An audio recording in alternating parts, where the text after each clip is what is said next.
What's up, guys? This is Derek with Team Evolution here, coming to you with a first place deck profile of a deck that a buddy and I of mine called 60 card Planet Guru. I have a lot to explain with this deck profile, so give it a like if you like the deck. All I can say about it is it's been working wonders. It's extremely competitive, catches a lot of players off guard, and does very well against the meta. It's just a different take on Guru-based decks, and yeah, I just hope you enjoy the profile. Let me know what you think. Comment below, like the video if you like the deck profile, and I'm going to get right into it. So the whole idea for Planet Guru stemmed off of one simple concept, and that was basically utilizing Numeron and Guru, and then we incorporated Dragoon, and then we started incorporating all these other things, and then it upped the card count, and we started determining, do we need to play less cards, more consistency, just all these different factors played together to create this deck. However, what really helped the deck take off was realizing that the field spells, are basically your engines. And I'll get to that as the deck profile goes on. So a big part of that is starting off with this card right here, 3 Planet Pathfinder. This is basically terraforming in the form of a monster. Normal summon it, distribute it away to search for a field spell. We're playing 60 cards, so that allowed us to play a lot of tiny engines that work really well together, as well as playing more cards that allow more consistency with 60 cards. So that's why, I've had some people that were like, well, cut it down to 50, or cut it down to 45, or cut it down to 55. And it's like, 60 is the way it works. It's very odd. A deck like this that's not combo-based functions with more cards because you have more cards to help you get to your main field spells, and the rest is just kind of all these little flex spots for miniature engines. So Planet Pathfinder is a big deal for this deck because it's pretty much the best normal summon outside of the Guru package. It allows you to fetch your field spells while also leaving your field open. So if you get Numeron Network going, you can fetch it, get a field spell, then play Network and keep your plays going. So this is a main part of the deck. It's an absolute must-have at 3. Next we have the Guru package, which is a very small Guru package. We're playing 2 Guru, 2 Fiendus, and just 1 Archer. This was, again, like with 60 cards, and once you see all the engines that go into this deck, the Subterra package isn't like the main focal point. It's where the deck started. That's why I still call the deck Planet Guru, because it's basically started as a Subterra deck and then evolved into this. But the package is still very beneficial. I mean, you can search out your Guru, you can search out your Fiendus, you search out your Archer. Archer and Guru is a fantastic combo together, plus the negates with Fiendus.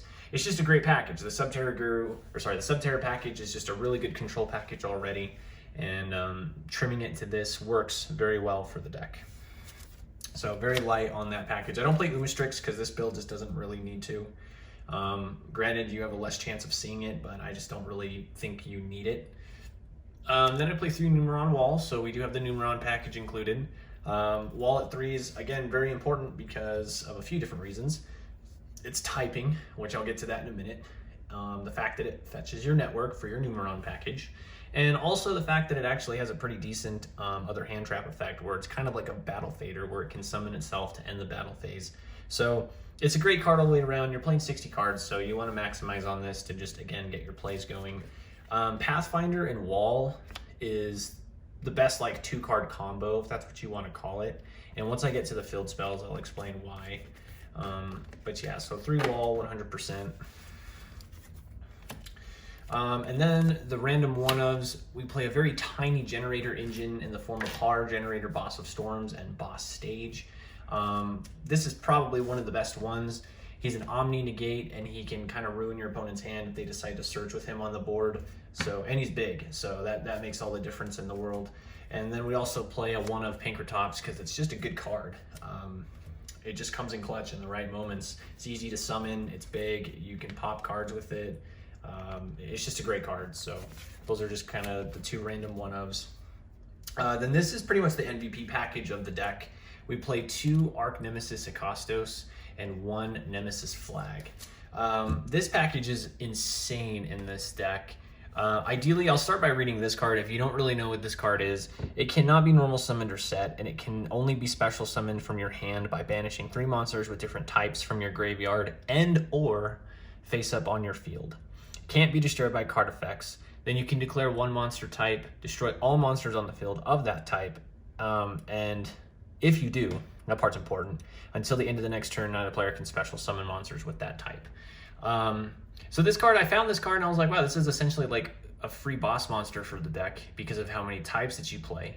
And I was originally going to play 3, but then I saw that Nemesis Flag can actually search this card. So if you normal summon this, you can just search it. So it works out really well because, again, it's typing. And that's where, like I was explaining it first with Numeron Wall being good on the typing. This card's incredibly easy to summon in this deck because you have Pyro, Dragon, that's 2. Spellcaster for 3, Dinosaur for 4, Fiend for 5, Archer for 6 on Fairy, Pathfinder for 7 on Machine, and then there's even a couple other types that we haven't even gotten to yet. So the card's just, I mean, you're basically playing about, I'd say, 10 on average different types throughout the deck or the game, and so it's just a very easy card to summon. It's a free boss monster, and it can just ruin certain decks. You know, blowing up dinosaurs, blowing up salamangreates, or just cyber types, anything that relies on like one big type.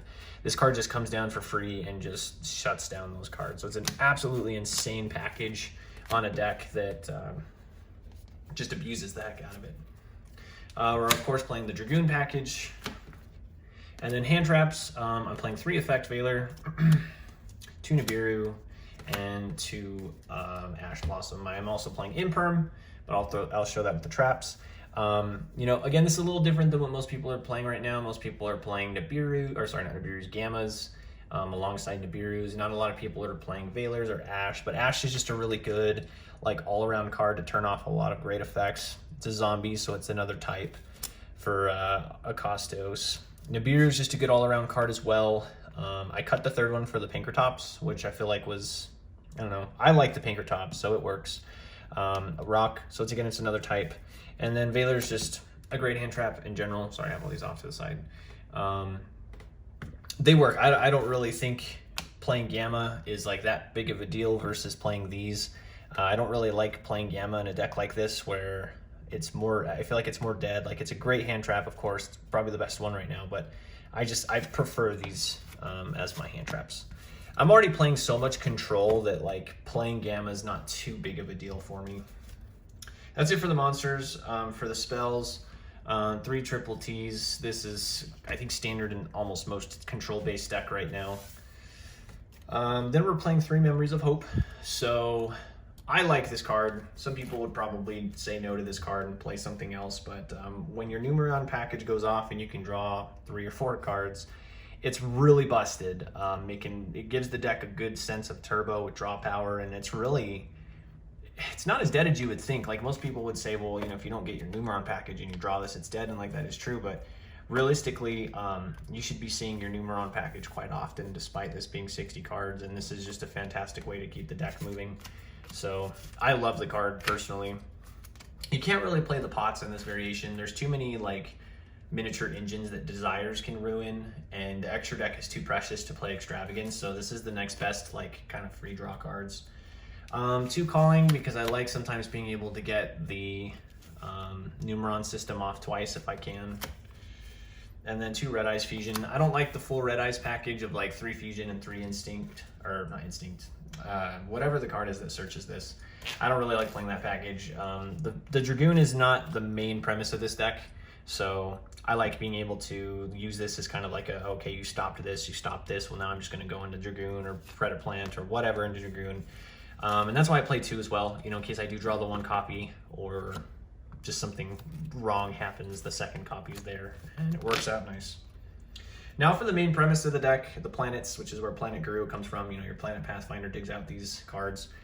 So we play 3 Hidden City.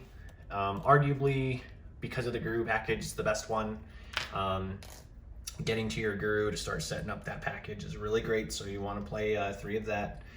2 Network, you have plenty of ways to get to the card, so there's no reason for you to play more than 2. 2 Mystic Mine, because Mine can single-handedly win you games. This card is evil. I wouldn't play it at 3 because you don't really need to. You kind of only ever need to sit on this card when you absolutely have to. And again, you have so many ways to get to the card that you don't really have to worry about hard drawing the card either. So I like the card at 2.